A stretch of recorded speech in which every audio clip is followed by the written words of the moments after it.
السلام علیکم ناظرین، علی اردو وائس چینل پر آپ کو خوش آمدید۔ گھر میں چاروں طرف چہل پہل تھی، لائٹنگ ہوئی تھی، روشنیاں جگمگا رہی تھی، مگر اس شادی والے گھر میں سب کے چہرے بجھے ہوئے تھے۔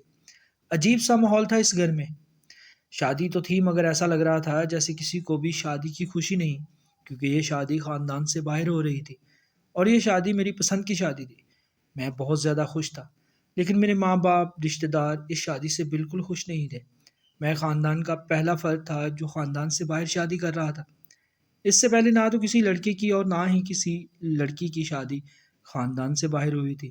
زمین و جائیداد اس قدر تھی کہ کوئی بھی خاندان سے باہر شادی کرنے کے بارے میں سوچتا ہی نہیں تھا، اور میں اپنے ماں باپ کی اکلوتی اولاد تھی، اور جس جگہ پر میرے والدین میری شادی کرنا چاہتے تھے وہ میری تایازاد بہن تھی، جس کے حصے میں 50 ایکڑ زمین آتی تھی۔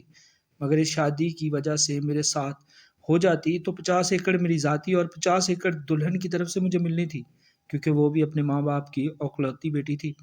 اس وجہ سے میرے ماں باپ اور دوسرے رشتہ دار یہی چاہ رہے تھے کہ میری شادی میری تایازاد کے ساتھ ہو جائے، کیونکہ خاندان میں اور کوئی بھی لڑکا نہیں تھا جس کی شادی وہ میری تایازاد کے ساتھ کرتے تھے۔ ابھی اس کی شادی خاندان سے باہر کرنی تھی، اور تایا ابو کی ساری جائیداد قانوناً ان کی بیٹی کے نام ہو جانی تھی، اور بیٹی کسی اور کے گھر کی بہو بن جاتی۔ اس وجہ سے تمام لوگ مجھ سے خائف تھے، اور کوئی بھی اس شادی سے خوش نہیں تھا۔ میں اس لڑکی سے شادی کر رہا تھا، میں اس سے بے پناہ محبت کرتا تھا، اور وہ بھی مجھ سے بے زیادہ محبت کرتی تھی۔ آج مہندی کی رات تھی اور کل میری بارات تھی۔ کل اس نے میری دلہن بن کر میرے گھر آ جانا تھا۔ پہلے تو میں بہت زیادہ پریشان تھا کہ وہ یہاں آ کر کیسے اپنا گزر بسر کرے گی، کیونکہ گھر میں سب لوگ اس کے خلاف تھے۔ لیکن پھر میں نے اپنے دل کو تسلی دی، اگر میں اس کے ساتھ ہوں تو وہ آرام سے گھر میں گزارا کر لے گی، اور اگر زیادہ خاندان والوں نے تنگ کیا تو میں اس کو لے کر شہر والی حویلی میں چلا جاؤں گا۔ مہندی کی رات آرام سے گزر گئی۔ اگلے دن میرے دوست مجھے تیار کرنے لے گئے، مجھے تیار کر کے گھر لائے۔ پورے علاقے کو میری شادی میں دعوت دی گئی۔ میں دلہا بن کر بہت خوبصورت لگ رہا تھا۔ ابھی ہم گھر سے نکلنے ہی والے تھے کہ اچانک وہ ہوا جس کا مجھے بالکل اندازہ نہ تھا۔ میں وائٹ کلر کی خوبصورت شیروانی میں ملبوس تھا۔ جیسے ہی میں مسجد سے نکل اپنی گاڑی میں بیٹھا تو میرے کپڑوں پر اچانک خون کے بڑے بڑے دھبے لگ گئے۔ اس کو دیکھ کر میں بہت زیادہ خوفزدہ ہو گیا۔ میرے نزدیک کوئی بھی نہیں آیا تھا، تو پھر یہ خون کے چھینٹے میری شیروانی پر کیسے لگ گئے؟ میرے دوست جو اس وقت میرے ساتھ موجود تھے انہوں نے دائیں بائیں دیکھا، شاید کسی نے شرارت کی ہو دلہے کے ساتھ، لیکن وہاں پر اس وقت کوئی بھی موجود نہیں تھا۔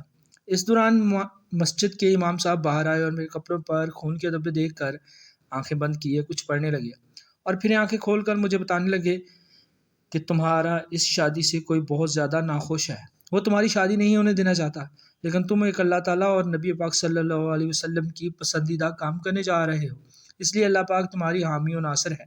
اور انہوں نے اپنی جیب سے ایک تعویذ نکال کر میرے بازو پر باندھ دیا، اور پھر دیکھتے ہی دیکھتے میرے جسم اور کپڑوں پر جو خون کے چھینٹے پڑے تھے وہ ایک دم سے ختم ہو گئے۔ شادی والے گھر ہم پہنچ گئے۔ بارات کا بڑے پرتکا انتظام کیا گیا۔ میرے سسرال والے اتنے زیادہ امیر نہیں تھے، اس لیے وہاں پر جتنا بھی خرچہ ہو رہا تھا وہ سب میں خود کر رہا تھا۔ میں نے اپنے سسر کو 10 لاکھ روپے صرف کھانے اور انتظامات کے لیے دیے تھے، تاکہ ان کو شرمندگی کا سامنا نہ کرنا پڑے۔ میرے دوست جو برات کے ساتھ آئے ہوئے تھے انہوں نے فائرنگ کرنا شروع کر دی۔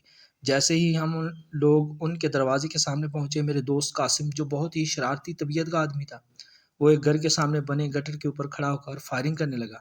وہ اس وقت بالکل میرے سامنے تھا۔ ایک دم AK-47 رائفل اس کے ہاتھ سے چھوٹی اور رائفل کا منہ میری طرف ہو گیا، اور ایک دم سے 6-7 راؤنڈ فائر ہوئے، لیکن اللہ تعالیٰ کا ایسا کرشمہ ہوا کہ وہ کوئی بھی گولی مجھے چھو نہ سکی اور میرے دائیں طرف سے نکل گئی، اور پاس کھڑے ہوئے باجا بجانے والے کا ایک آدمی جو میرے سر کے اوپر سے پیسے پکڑ رہا تھا اس کے بازو سے گزر کر آر پار ہو گئی۔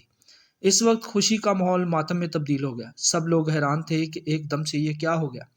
میرا دوست قاسم نے جب یہ حالات دیکھے تو وہ خوفزدہ ہو کر وہاں سے بھاگ گیا۔ میں بہت زیادہ خوفزدہ ہو گیا کہ یہ گولیاں مجھے بھی لگ سکتی تھی۔ برات کے ساتھ آئے ہوئے گاؤں کے امام فوری میرے پاس آئے اور میرے کندھے پر ہاتھ رکھ کر بولے، شہزاد تمہیں اسی وقت ہی نکاح کرنا ہوگا، کیونکہ جو شیطانی طاقت تمہارے پیچھے لگی ہوئی ہے وہ کسی بھی حال میں تمہارا نکاح نہیں ہونے دے گی، اس لیے پولیس کے آنے سے پہلے میں یہ نکاح کرنا ہوگا۔ اس کے بعد مولانا صاحب نے میرا اور مونا کا نکاح پڑھایا۔ پھر میں بغیر کسی انتظار کے مونا کو اپنے ساتھ لے کر شہر والے بنگلے پر آ گیا، کیونکہ اگر گاؤں میں جاتا تو پولیس مجھے وہاں پر گرفتار کر لیتی، کیونکہ میرا نکاح کی وجہ سے وہ بندہ زخمی ہوا تھا۔ گاؤں میں کسی کو بھی پتہ نہیں تھا کہ میں کہاں جا رہا ہوں۔ والد صاحب، والدہ صاحبہ اور نہ ہی کسی رشتے دار کو۔ میں بالکل اپنے بارے میں کسی کو بتانا نہیں چاہتا تھا، کیونکہ جس طرح گھر والے میری شادی کے خلاف تھے اور اب اس شادی کے خلاف ہو گئے تھے، اس طرح کچھ دن آرام سے گزریں گے۔ ان کو کچھ دنوں میں مونا نے مجھے بہت پیار دیا، وہ ان حالات سے باخبر تھی۔ اس دوران ایک دن قاسم کی کال مجھے آئی۔ وہ میرا جگری دوست تھا، اس کو پولیس نے پکڑ لیا تھا۔ اس نے مجھے فون کیا کہ میرے پکڑنے میں تمہارے تایا ابو نے بہت اہم کردار ادا کیا ہے، اور اب وہ تمہارے بارے میں بھی ہم سے پوچھ گچھ کر رہے ہیں۔ تو میرے دوست تم بتاؤ تم کدھر ہو، ورنہ یہ پولیس والے مجھے مار مار کر ختم کر دیں گے۔ وہ میرا دوست تھا اور میرا جگری دوست۔ میں نے اس کو بتایا کہ میں شہر والی حویلی میں ہوں، اور میرے تایا کو بتا دو کہ تم میرا کچھ نہیں کر سکتے، میرا کچھ بگاڑ نہیں سکتے، اور ساتھ ہی فون بند کر دیا۔ فوری ہی مونا کو بتایا کہ جلدی تیار ہو جاؤ، ہمیں یہاں سے نکلنا ہے۔ پھر اس شہر والی حویلی سے ہم آدھے گھنٹے کے بعد ریلوے اسٹیشن پر کھڑے کراچی کے لیے نکل رہے تھے، کیونکہ کراچی بہت بڑا شہر تھا، وہاں پر کسی کو ڈھونڈنا آسان نہیں، اور دوسرا میں تھوڑا پڑھا لکھا بھی تھا، اور کراچی میں محنت مزدوری بھی کر سکتا تھا، کیونکہ لوگ کہتے ہیں کہ محنت مزدوری کرنے والا بندہ کراچی میں بھوکا نہیں مر سکتا۔ کراچی پہنچ کر میں نے سب سے پہلے رہائش کا انتظام کیا۔ ابھی تک میرے بینک اکاؤنٹ میں کافی سارے پیسے موجود تھے، لیکن مجھے یہ ڈر تھا کہ کہیں میرے گھر والے میرا وہ اکاؤنٹ بلاک نہ کروا دے۔ اس وجہ سے میں نے سارے پیسے فوری نکلوا لیے، ان سے ایک کرائے کا گھر لیا۔ پھر میں مزدوری کے لیے گھر سے نکلا، اور بہت جلد مجھے پورٹ قاسم کے اوپر ان لوڈنگ کا کام مل گیا۔ باہر کے ملکوں سے آنے والے جتنے بھی بحری جہاز ہوتے تھے، ان سے سامان کے کنٹینر کو اتارنا ہوتا تھا۔ ڈرائیوری میں پہلے ہی جانتا تھا اور ایک اچھا ڈرائیور تھا، اس وجہ سے مجھے بہت جلدی پورٹ قاسم کے اوپر نوکری مل گئی۔ میں صبح 7 بجے گھر سے نکلتا اور شام کو 7 بجے واپس آتا۔ نوکری بھی بڑی زبردست تھی، یعنی کہ جتنا آپ کام کریں گے اتنے پیسے آپ کو ملیں گے۔ تو میں 10 گھنٹے وہاں پر کام کرتا، 1 گھنٹہ مجھے آنے میں لگتا اور 1 گھنٹہ وہاں پر واپس جانے میں، اور 10 گھنٹے میں 3-4 ہزار روپیہ میں آرام سے کما لیتا تھا۔ 15 دن کے بعد تنخواہ ملتی تھی وہاں پر۔ جب شام کو گھر آتا تو بیوی بڑے پیار اور محبت سے میرا استقبال کرتی۔ وقت اپنی رفتار سے گزرنے لگا۔ چند دنوں کے بعد میں ڈیوٹی سے تھکا ہوا گھر لوٹا تو میں نے دیکھا مونا کے چہرے پر اداسی چھائی ہوئی ہے۔ جب میں نے اس سے پیار سے پوچھا کہ کیا وجہ ہے، تم اتنی اداس کیوں ہو، تو بولی میرے اپنے ماں باپ سے ملنے کو بہت دل کر رہا ہے۔ لیکن میں نے اس کو بتایا کہ بس یہی بات ہے، تو میں نے اپنے واٹس ایپ کے نمبر سے اس کی بات اس کے ماں باپ سے کروا دی۔ ماں باپ سے بات کرنے کے بعد وہ تھوڑی ٹھیک ہو گئی، اس کا موڈ بھی بہتر ہو گیا۔ اس طرح ہر روز میں ڈیوٹی سے واپس آ کر اس کی بات اس کے ماں باپ سے کرواتا، اور ان کو یہ بھی بتا دیا کہ کوئی بھی میرے بارے میں پوچھے تو آپ نے کسی کو نہیں بتانا کہ ہم کہاں ہیں۔ دوسرا، میں نے مونا کو بھی منع کیا تھا کہ تم نے شہر کا نام نہیں بتانا، ہم کس شہر میں، بس یہ بتا دینا کہ ہم ٹھیک ہے یہاں پر بھی ہیں۔ وقت اپنی رفتار سے گزر رہا تھا۔ پھر ایک دن میں ڈیوٹی سے گھر واپس لوٹا تو دیکھا مونا کھڑکی میں بیٹھی کسی سے باتیں کر رہی ہے۔ اس نے میرے آنے کا بالکل نوٹس نہیں لیا۔ اس سے پہلے میں جب بھی آتا تو وہ دروازہ کھول کر ایک دم سے مجھے ملتی، میرے جوتے اتارتی، مجھے پانی دیتی۔ جب تک میں کھانے کے لیے اس کے ساتھ بیٹھ نہیں جاتا اس وقت تک وہ میرے پیچھے پیچھے رہتی۔ لیکن آج میں نے دیکھا کہ وہ کھڑکی میں بیٹھی کسی سے باتیں کر رہی تھی، لیکن میں نے دیکھا کہ کھڑکی میں تو کوئی بھی نہیں تھا۔ آخر وہ باتیں کس سے کر رہی تھی؟ جب میں نے مونا کو آواز دی تو وہ ایک دم کسی سحر سے جاگی اور مجھے بولی آپ آ گئے۔ میں نے پوچھا تم کس سے باتیں کر رہی تھی؟ وہ بولی کسی سے بھی نہیں، جب وقت آئے گا میں آپ کو بتا دوں گی۔ میں بڑا حیران ہوا کہ کیا کہہ رہی ہے، کہ میں نے خود اپنی آنکھوں سے دیکھا وہ کسی سے باتیں کر رہی تھی۔ پھر اسی طرح وقت گزرنے لگا، میں روز آتا، ہر روز کسی سے باتیں کر رہی ہوتی کھڑکی میں بیٹھی۔ ایک دن میرے صبر کا پیمانہ لبریز ہو گیا۔ میں نے اس سے پوچھا مونا تم کس سے باتیں کرتی ہو، مجھے تو بتاؤ۔ وہ بولی میری ایک دوست ہے جس سے میں باتیں کرتی ہوں، وہ میری ہر بات کا جواب دیتی ہے۔ میں نے پوچھا وہ کون سی دوست ہے، مجھے کیوں نظر نہیں آ رہی؟ تو وہ بولی وہ دیکھو وہ سامنے بیٹھی ہوئی ہے۔ جب میں نے کھڑکی کے باہر دیکھا تو بجلی کی تار کے اوپر ایک چڑیا بیٹھی ہوئی تھی، جس کی شکل انتہائی خوفناک قسم کی تھی۔ اس کے سر پر سینگ تھے اور چڑیا کی آنکھوں میں آنکھ جل رہی تھی۔ لیکن مونا مجھے کہہ رہی دیکھیں نا شہزاد کتنی خوبصورت چڑیا ہے، اور اس سے میں جو بھی سوال کرتی ہوں وہ میرے سوال کا جواب دیتی ہے۔ جب بھی میں بستر پر سونے لگتی ہوں تو یہ وہ اٹھا کر مجھے اٹھا دیتی ہے، آؤ بیٹھ کر باتیں کریں، اور جب آپ گھر سے چلے جاتے ہیں تو یہ مجھ سے باتیں کرنا شروع کر دیتی ہے، اور جب تک آپ واپس نہیں آتے اس وقت تک یہ مجھ سے باتیں کرتی رہتی ہے۔ میں اس کی باتوں کو مذاق سمجھ رہا تھا، بھلا کوئی چڑیا بھی کسی سے باتیں کر سکتی ہے، لیکن یہ میرا وہم تھا۔ میں اس کی بات پر تھوڑا سا مسکرایا اور کھانے کے لیے بیٹھ گیا۔ کھانا کھانے کے بعد میں اپنے بستر پر لیٹ گیا اور سو گیا۔ رات کو اچانک میری آنکھ کھلی تو میں نے دیکھا مونا کسی سے باتیں کر رہی ہے اور بڑے خوشگوار موڈ میں ہے۔ وہ کس سے باتیں کر رہی تھی؟ آنکھیں ملتے ہوئے جب میں اٹھ کے بیٹھا تو میں نے دیکھا وہ انتہائی خوفناک شکل کی ایک بڑھیا تھی، جس کی آنکھوں میں انگارے بھرے ہوئے تھے، جس کی شکل دیکھ کر میرے اوپر ہیبت طاری ہو گئی۔ چند ہی سیکنڈ کے بعد میرے پورے جسم سے پسینہ شروع ہو گیا۔ میں اندر سے بہت زیادہ خوفزدہ ہو گیا تھا، ڈر کے ماری میری آواز بند ہو گئی کہ اس کی شکل ہی بہت خوفناک اور دہشتناک تھی۔ پھر تھوڑی ہمت کر کے میں نے مونا کو آواز دی، مونا، مونا۔ ایک دم مونا چونک کر میری آواز سنی، جیسے وہ کسی سحر میں گرفتار ہو۔ وہ سحر ٹوٹ گیا اچانک، جیسے کسی کو سوچوں میں گم بلائیں تو آواز دیتا ہے، اس طرح مونا نے مجھے آواز دی، جی جی۔ میں نے بولا، ادھر آؤ میرے پاس، ادھر کھڑکی میں بیٹھی اس وقت تم کیا کر رہی ہو؟ وہ بولی، کچھ نہیں، بس اپنی دوست چڑیا سے باتیں کر رہی ہوں۔ میں بہت زیادہ خوفزدہ ہو گیا۔ وہ رات میں نے بڑی مشکل سے وہاں پر گزاری۔ دن کو مجھے بہت تیز بخار ہو گیا، میں ڈیوٹی پر بھی نہیں جا سکا۔ میں چارپائی لیٹا ہوا تھا کہ مونا سارا کام ختم کر کے کھڑکی میں جا بیٹھی اور پھر سے خوفناک شکل والی بڑھیا سے باتیں کرنی شروع کر دی۔ میں بخار میں تپ رہا تھا۔ پھر میں نے دیکھا کہ مونا نے کپڑے سینے والی سوئیاں ہاتھ میں پکڑی ہوئی ہیں اور وہ سوئیاں سے اپنے جسم کی مختلف جگہوں پر ان سوئیوں کو چبا رہی تھی، جن سے جگہ جگہ سے خون کے چھوٹے چھوٹے قطرے باہر آ رہے تھے۔ پھر وہ ہنستے ہوئے اس کو صاف کرتی اور پھر اگلی جگہ پر اس سوئی کو گڑا دیتی۔ میں چارپائی لیٹا ہوا اس کی یہ ساری طرح حرکات دیکھ رہا تھا۔ یہ دیکھتے دیکھتے ہی میری آنکھیں بند ہونا شروع ہو گئی اور میں نے نیند کی آغوش میں چلا گیا، یا شاید بے ہوش ہو گیا۔ جب میں جاگا تو ہر طرف اندھیرا چھایا ہوا تھا، یعنی شام ہونے والی تھی۔ جب میں بے ہوش ہوا تھا تو اس وقت صبح کے 9:10 کا ٹائم تھا اور ابھی شام کے 5-6 کا ٹائم تھا۔ ابھی بھی نہ مونا بیٹھی اپنے جسم پر سوئیوں سے چھوٹے چھوٹے سوراخ کر رہی تھی۔ وہ اپنی نسوں کے اوپر سوئیاں چبوتی، وہاں سے خون کا ایک ننھا قطرہ باہر آتا، وہ ہاتھ سے صاف کر کے پھر دوبارہ سوئی کو اپنی نسوں میں اتار دیتی۔ پتہ نہیں کتنی دیر سے وہ یہی کام کر رہی تھی۔ جب میں نے مونا کو 2-3 آوازیں دی تو اس کے اندر سے وہ سحر ختم ہو گیا جس سحر کے زیر اثر وہ یہ سب کر رہی تھی۔ میں نے مونا کو اپنے پاس بلایا، اس سے پوچھا، یہ تم کیا کر رہی ہو؟ تم بیوقوف ہو؟ وہ بولی، بیوقوف نہیں ہوں، میری وہ دوست چڑیا مجھے کہتی ہے کہ تم اپنے جسم میں سوئیاں مارو۔ تم بے ساختہ میں اپنے جسم میں سوئیاں مارنے لگ جاتی ہوں، جس سے مجھے بہت سکون ملتا ہے اور میری وہ چڑیا دوست بھی خوش ہوتی ہے۔ اس وقت مونا کا چہرہ بالکل پیلا ہو گیا، ایسا لگ رہا تھا جیسے اس کے جسم میں خون ہی نہ ہو۔ اس کا رنگ بالکل پیلے کلر کا ہو گیا تھا۔ میں نے مونا سے بولا، مونا، اب تم اپنی دوست چڑیا سے بالکل بات چیت نہیں کرو گی۔ اگر تم نے اس سے بات چیت کی تو میں تم سے بات نہیں کروں گا۔ وہ بولی، ٹھیک ہے۔ تھوڑا سا کھانا کھانے کے بعد میں دوبارہ چارپائی پر لیٹ گیا اور میری آنکھ لگ گئی۔ اچانک چارپائی کے شور سے میری آنکھ کھلی تو میں نے دیکھا میرے ساتھ والی چارپائی پر مونا لیٹی ہوئی ہے۔ اس کے پیٹ کے اوپر وہی خوفناک شکل والی بڑھیا بیٹھی ہوئی ہے اور اس وقت وہ اس کے بازو پر اپنا منہ رکھے ہوئے اس جگہ پر، یہاں پر دن کے وقت مونا نے سوئیاں ماری تھی، وہ ان سے خون چوس رہی تھی۔